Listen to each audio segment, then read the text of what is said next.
السلام علیکم ورحمۃ اللہ وبرکاتہ۔ اعوذ باللہ من الشیطان الرجیم، بسم اللہ الرحمن الرحیم۔ ولا تقولوا لما تصف ألسنتكم الكذب هذا حلال وهذا حرام لتفتروا على الله الكذب إن الذين يفترون على الله الكذب لا يفلحون۔ صدق اللہ العلی العظیم۔ اللہم صلی علی سیدنا ومولانا محمد النبی الأمی وعلى آلہ واصحابہ وبارک وسلم وصلی علیہ۔ معزز خواتین و حضرات، آج جو آیات مقدسہ ہمارے زیر مطالعہ ہیں وہ آیت مقدسہ نمبر 116، 117، 118 اور 119 ہیں۔ سورۃ النحل ہے، پارہ نمبر 14 ہے، اور یہاں پر سورہ مقدسہ کا رکوع نمبر 15 اور پارے کا رکوع نمبر 21 مکمل ہو رہے ہیں۔ اللہ رب العزت ان آیات کا فہم، شعور اور اعلیٰ نظریہ عطا فرمائے، اور پھر عمل کی توفیق اور صلاحیت عطا فرمائے۔ گزشتہ درس میں اللہ رب العزت نے دو بڑی اہم رہنمائیاں ارشاد فرمائی تھیں۔ ایک تو یہ ہے کہ اللہ نے سیاسی اور معاشی عدل قائم کرنے کے لیے، معاشروں کو خوبصورت بنانے کے لیے، امن، چین اور سکون اور خوشحالی والا معاشرہ تشکیل دینے کے لیے رسول بھیجے، اللہ کے نبی بھیجے، لیکن انہوں نے جھٹلایا، قوموں نے انکار کیا۔ مشرکین مکہ، کفار مکہ نے رسول اللہ صلی اللہ علیہ وسلم کا انکار کیا۔ مدینہ المنورہ میں جب ریاست مدینہ کی تشکیل ہو رہی تھی تو منافقین نے کفار اور مشرکین کے ساتھ مل کر جھٹلایا اور انکار کیا۔ نتیجہ یہ نکلا کہ وہاں پر جہاں اللہ کے اس عادلانہ سسٹم کا انکار کرنے کے بعد کفران نعمت کیا، اللہ کی نعمتوں کا شکر ادا کرنے کے بعد انکار کر دیا، تو پھر ظلم کے نظام قائم ہوئے، بھوک اور خوف کے نظام قائم ہو گئے۔ اللہ رب العزت نے کچھ ایسی چیزیں جو انسانی معاشرے کے لیے خطرناک ہیں، انسانی باڈی کے لیے خطرناک ہیں، ان کو ارشاد فرمایا کہ وہ 4 چیزیں ایسی ہیں جن سے بچنا ضروری ہے۔ نمبر 1 مردار ہے، نمبر 2 خون ہے، نمبر 3 سور کا گوشت ہے، اور نمبر 4 وہ چیزیں جن پر اللہ کا نام نہیں لیا گیا، یعنی اللہ کے علاوہ ہم کسی اور کا نام لیتے ہیں، نسبت قائم کر دیتے ہیں ان چیزوں کی، وہ بھی حرام ہے، جائز اور درست نہیں ہے۔ اللہ رب العزت نے آج کی آیت مقدسہ نمبر 15 میں ایک اصول ارشاد فرمایا ہے کہ حلال اور حرام کا جو معیار ہے، یا حلال چیزیں کرنا یا حرام کرنا، ان کا جو مرکز ہے وہ اللہ کی ذات اقدس ہے۔ ہم اپنے پاس سے خود کیسے یہ طے کر سکتے ہیں کہ یہ چیزیں حلال ہیں یا حرام ہیں؟ نہیں، جس نے چیزوں کو پیدا کیا، جس نے تمام مخلوقات پیدا کی، جس نے مخلوقات کا مرکز اور دلہا انسان کو پیدا کیا، وہ یہ بتائے گا نا کون سی چیزیں حلال ہیں اور کون سی چیزیں حرام ہیں۔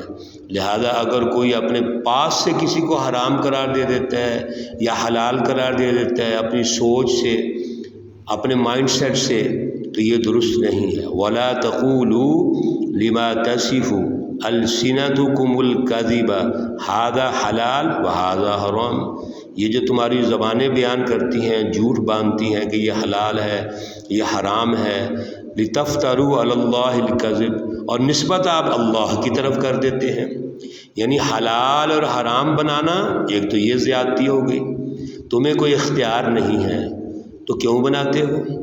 پھر حلال اور حرام بنانے کے بعد نسبت اللہ کی طرف کر دینا، یہ اس سے بڑی زیادتی ہے۔ ان الذین یفترون علی اللہ الکذب، بے شک یہ جو لوگ ہیں یہ اللہ رب العزت پر جھوٹ باندھتے ہیں، بہتان لگاتے ہیں، لا یفلحون، یہ کیسے کامیاب ہوں گے؟ یہ کامیاب نہیں ہو سکتے۔ متاع قلیل، اور یہ حلال حرام کے پیچھے جو ان کا مائنڈ سیٹ ہے معروضی حالات ہیں، تھوڑا سا فائدہ ہے، متاع قلیل، تھوڑا فائدہ ہے، وَلَهُمْ عَذَابٌ أَلِيمٌ، اور ان کے لیے بہت دردناک عذاب ہے۔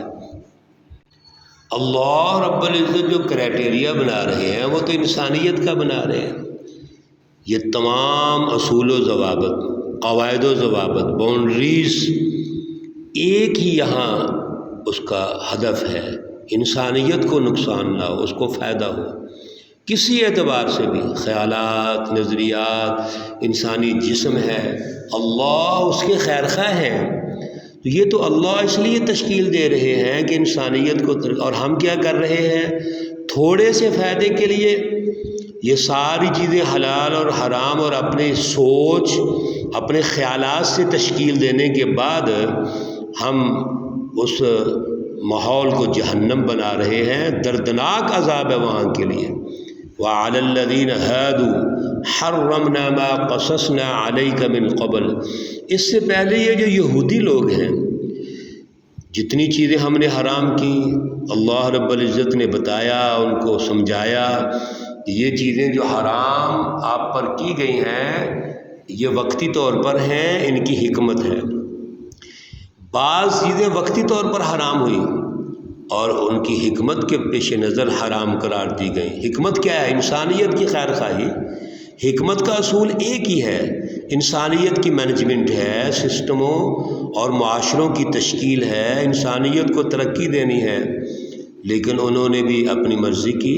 اللہ رب العزت فرماتے ہیں وَمَا ظَلَمْنَاهُمْ، ہم نے کبھی کسی پر ظلم نہیں کیا، وَلَكِنْ كَانُوا أَنفُسَهُمْ يَظْلِمُونَ، لیکن یہ سارے جتنے لوگ ہیں اپنے اوپر خود ظلم کرتے ہیں، اللہ رب العزت کی نافرمانی کر کے، اللہ رب العزت کے ذمہ یہ حلال حرام اور معاشروں کی غلط جو تقسیم ہے وہ لگا کے اللہ کے ذمہ کھاتے میں ڈال دیں، تو یاد رکھیے یہ تو ظلم ہم اپنے اوپر کر رہے ہیں۔ آج جب ہم سوسائٹی اور معاشرے میں غربت کو دیکھتے ہیں، مہنگائی کو دیکھتے ہیں، بے روزگاری کو دیکھتے ہیں، یہ سیلاب اور اس طرح کی آفتوں کو دیکھتے ہیں، تو سب کو اللہ کے کھاتے میں ڈال دیتے ہیں۔ بھائی اللہ کیوں ظلم کریں گے؟ اللہ کیوں زیادتی کریں گے؟ اللہ رب العزت تو ہمیں آزما رہے ہیں کہ ہماری صلاحیت کیا ہے۔ اللہ نے ہمیں عقل دی، سمجھ دی، اللہ نے ہمیں وسائل دیے، اختیارات دیے، اگر ہم ان کو ناجائز استعمال کریں گے، اللہ کے وسائل کو غلط استعمال کریں گے تو غربت پیدا ہوگی، مہنگائی پیدا ہوگی۔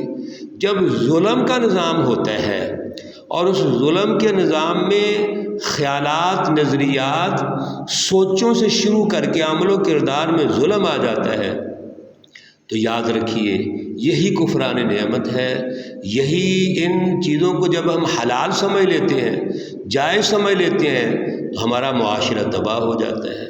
ثم ان ربک للذین عملوا السوء بجہالہ، پھر اصل بات یہ ہے کہ تیرا رب ان لوگوں پر جنہوں نے برائی کی لیکن نادانی کے ساتھ کی۔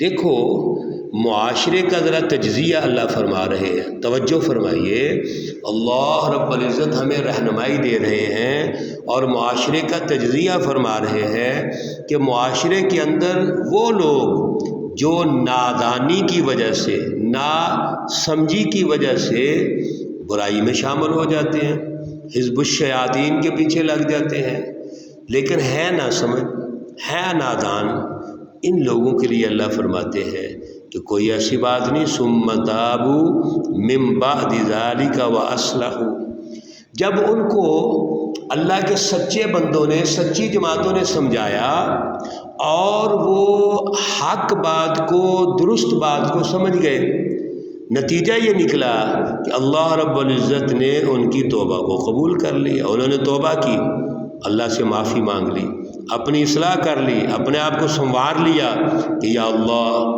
ہم سے غلطی ہو گئی ہے، ہماری توبہ قبول فرما، ہمیں اپنی بارگاہ میں قبول فرما لے، ہمیں سچی جماعت میں قبول فرما لے، ہم رسول اللہ صلی اللہ علیہ وسلم کا ساتھ دیں گے، ہم جماعت صحابہ کا ساتھ دیں گے، سچی جماعت کا ساتھ دیں گے، تو اللہ رب العزت کیا خیال ہے کہ وہ قبول نہیں فرمائیں گے؟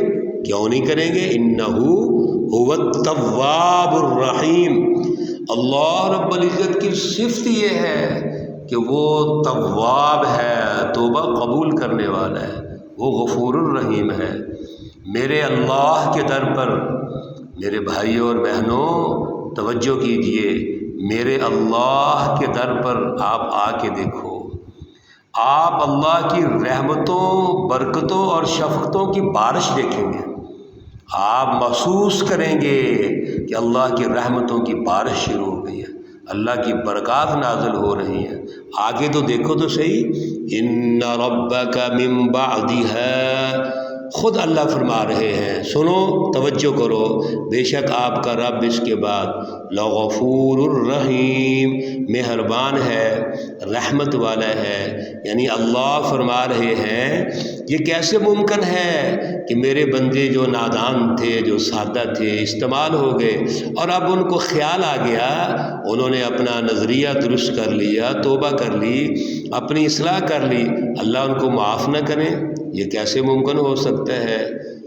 اس لیے میرے عزیزوں، میری بہنوں اور بھائیوں، درست نظریات اختیار کرنا ضروری ہے، ہمیں اپنے اندر شعور پیدا کرنا ہے، اعلیٰ سوچ پیدا کرنی ہے، اعلیٰ نظریہ پیدا کرنا ہے، اعلیٰ عمل و کردار پیدا کرنا ہے۔ معیار کون ہے؟ کون کسوٹی ہے؟ یہ ہمارے جتنے انبیاء علیہم السلام، رسول اللہ صلی اللہ علیہ وسلم، صحابہ اکرام، سچے علماء، اولیاء اللہ، یہ ہمارے لیے کسوٹی ہے، یہ معیار حق ہے۔ یہ جو تاریخ آپ پڑھ رہے ہیں دروس القرآن میں، یہ سچی تاریخ ہے، یہ معیار ہے، یہ اختیار کرنے ہیں، یہ ہماری ذمہ داری ہے، ہم پر فرض ہے، ہماری ضرورت بھی ہے، قومی ضرورت ہے، ملی ضرورت ہے، بین الاقوامی ضرورت ہے، ایک فرد کی بھی ضرورت ہے، اجتماع کی بھی ضرورت ہے۔ اس لیے ہم کبھی بھی اس سے عہدہ برا نہیں ہو سکتے، غور و فکر کرتے رہنا چاہیے۔ اللہ رب العزت ہمیں غور و فکر کی توفیق عطا فرمائے۔ اللہ رب العزت انبیاء علیہم السلام کی جو جد و جہد ہم پڑھ رہے ہیں، رسول اللہ صلی اللہ علیہ وسلم اور صحابہ اکرام کی جد و جہد پڑھ رہے ہیں، حزب اللہ کی کوالٹیز پڑھ رہے ہیں، اللہ ہمارے اندر بھی پیدا فرمائے۔ اللہ رب العزت عمل و کردار کی توفیق اور صلاحیت فرمائے۔ اللہ رب العزت تمام مرحومین و مرحومات کو جنت الفردوس میں اعلیٰ مقام عطا فرمائے۔ اللہ رب العزت تمام بیماروں کو شفائے کاملہ عاجلہ مستمرہ عطا فرمائے۔ اللہم یا حل المشکلات، یا رافع الدرجات، یا دافع البلیات، یا شافع الامراض، یا شافع الامراض، یا شافع الامراض، یا مجیب الدعوات، یا ارحم الراحمین، والحقنا بالصالحین۔ ربنا تقبل منا إنك أنت السميع العليم وتب علينا إنك أنت التواب الرحيم، وصلى الله تعالى على النبي الأمي محمد وعلى آله وأصحابه أجمعين برحمتك يا أرحم الراحمين۔ السلام عليكم ورحمة الله وبركاته۔